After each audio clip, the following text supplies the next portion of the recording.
সংসারে অশান্তি, হাজবেন্ড ওয়াইফের মধ্যে অশান্তি, কিছুতেই সংসারে শান্তি আসছে না। যাই করি সংসারে সেই শান্তিটা খুঁজে পাচ্ছি না। বাড়িতে ঢুকলেই একটা কলহ, প্রত্যেকের মধ্যে কলহ সৃষ্টি হচ্ছে।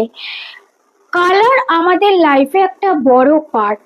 আমরা কারোর কাছে না গিয়ে, কারোর হেল্প না নিয়ে নিজেদের লাইফটাকে ছোট ছোট রেমেডিস করে অনেক বেশি সুন্দর করতে পারি। তো যাদের লাইফে বাড়িতে ভীষণ অশান্তি হচ্ছে, হাজবেন্ড ওয়াইফের মধ্যে অশান্তি হচ্ছে, তাদের একটু খেয়াল করলে দেখা যাবে তারা কিন্তু ব্ল্যাক কালার এবং ব্লু কালার বেশি ইউজ করছে। ঘরের পর্দার কালার হতে পারে ব্লু অথবা ব্ল্যাক, নিজেরা পড়ছে ব্লু অথবা ব্ল্যাক, ঘরের নাইট বাল্ব হতে পারে ব্লু কালার। তো এগুলোকে বন্ধ করতে হবে। ঘরের দেওয়ালের কালার সাদা করতে পারো, হালকা গোলাপি করতে পারো, বা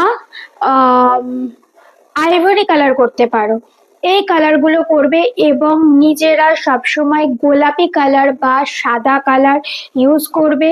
ঘরের কার্টেন সাদা অথবা গোলাপি রাখবে। দেখবে যে 45 ডেজ ইউজ করো, 45 ডেজের মধ্যে 100% কিন্তু তোমরা ফল পাবে। Thank you.